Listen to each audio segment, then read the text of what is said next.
Hi. When I die, I'm fairly confident that there will be more black people at my funeral than white people. And that is owed largely to the near decade that I spent working alongside other public servants for our local county government, serving a largely minority clientele. And it was during that time of my life that I met some of the greatest people that I'll ever know and maintained some of the finest friendships that I'll ever have.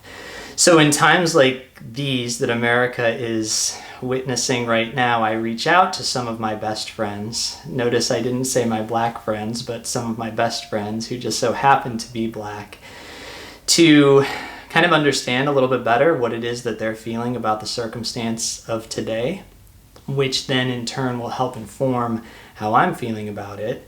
So I just wanted to share a couple of their thoughts and then add a couple thoughts of my own. When I reached out to one of my friends last night, she wrote that this situation with George just hurts my heart. When I reached out to a friend earlier in the week, he said that my conservative friends who are always on the police were justified side are even against this one. Maybe some change will come. I don't think I have ever seen them come out against a cop black killing, ever. And I reached out to a third friend asking where we go from here, and he said it's a timeless question and I don't know where we go. The relationship between the black community and police is virtually dead. Police departments hiring assassins. But he went on to say, also, looters are not protesters. Those are people taking advantage. So those were the thoughts from three of my great friends.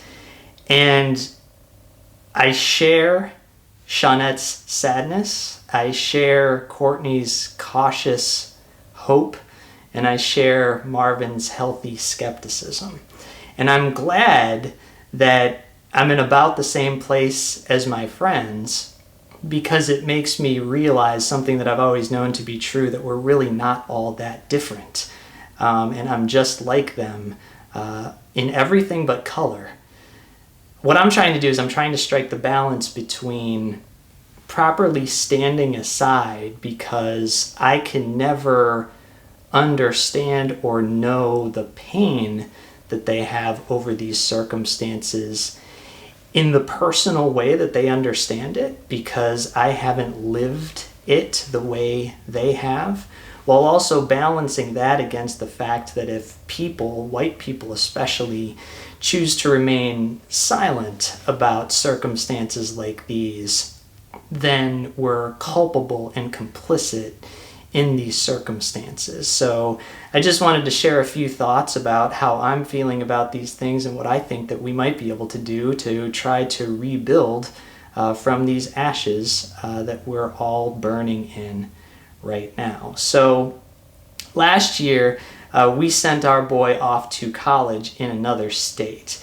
And around the time when he started to finally get settled in there, he reached me one day and he was bemoaning the fact that he hadn't quite been accepted yet, the same thing that all of us go through when we're in a new place. And my advice to him was, if you need to feel accepted, find a black friend or find an immigrant, because in black people and immigrants, those are people that know what it's like to be outcast or to be treated as the other or as the unwelcome guest.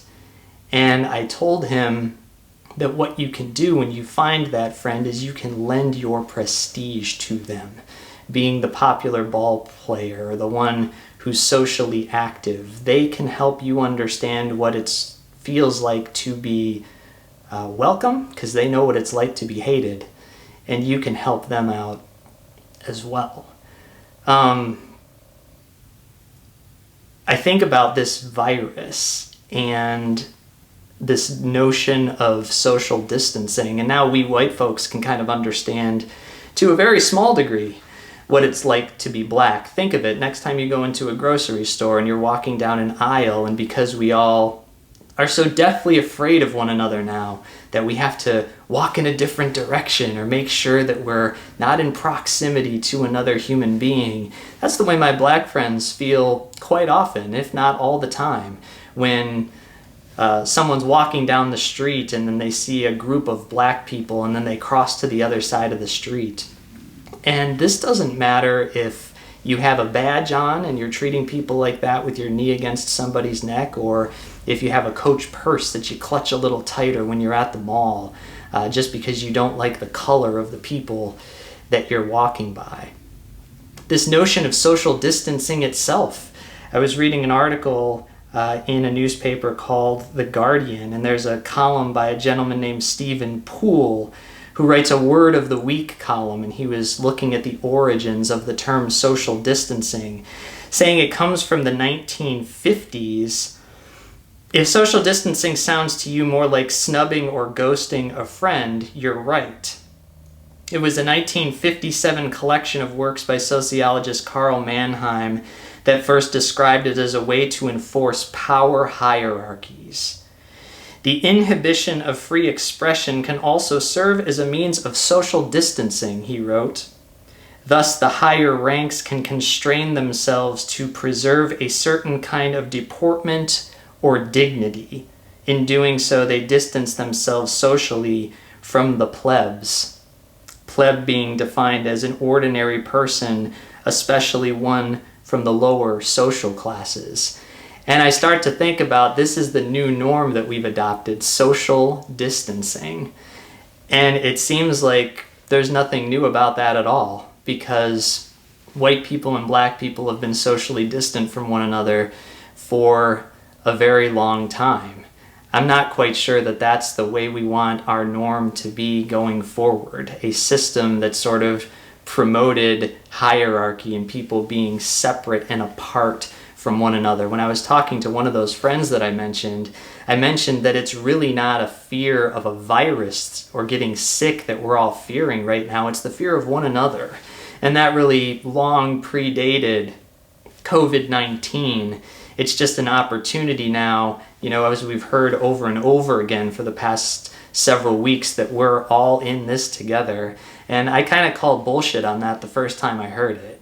And I think that what the past week has sort of illustrated is that we're really not in this together, but that we still could be and that we should be. So when I think about what it is that we can do at the grassroots level, and I don't know any better than the friends that I reached out to, but I've always been a firm believer that you can accomplish more around a table with people that you disagree with than you can with a picket sign standing outside of the building. So I think that it's time that, if you're white and you have a black friend, to give that friend a call or a text and ask them how they're doing, share in their pain, understand why it is that they feel the way that they feel. If you're a white person and you don't have a black friend, you should make one, just in the same way that I told our young man that he should make one. If you're black and don't have a white friend, I'm easy to find on social media. Reach out to me, because the black friends that I have expanded my horizons and have enriched my life. There have been many occasions, thanks to those black friends, that I've been the only white guy in the room.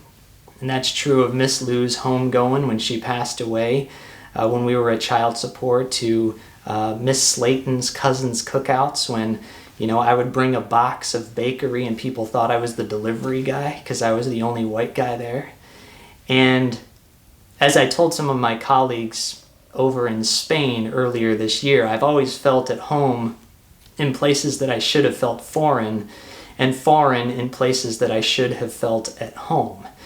And I know that there's a lot of our black brothers and sisters that feel foreign in their own country now. And this is something that we all should not stand by and be okay with. And I think it starts with listening to people. If you want to light something on fire, maybe it should be grab a lighter fluid and a bag of charcoal and some good food and your grill, and go invite people by that are different from you and it may not see things the same way that you do. Break bread with them. Don't stomp away from the table when they say something that you disagree with or that you can't understand, but walk away from the table at the end more enlightened and wiser than you were. And I guess I'll just conclude by saying I was reading some ridiculousness that I wrote earlier in the year, and I was writing about something that made me feel small. And I wrote that it's time for a new biggening, Biggening, and I got the little squiggly line that said biggening is not a word. So in parentheses next to it, I wrote a new beginning. So maybe the best thing that we can do right now is we can reach out to people who feel small and feel left behind, and for once make them feel bigger than they are. And in that new beginning, we can celebrate together a new beginning.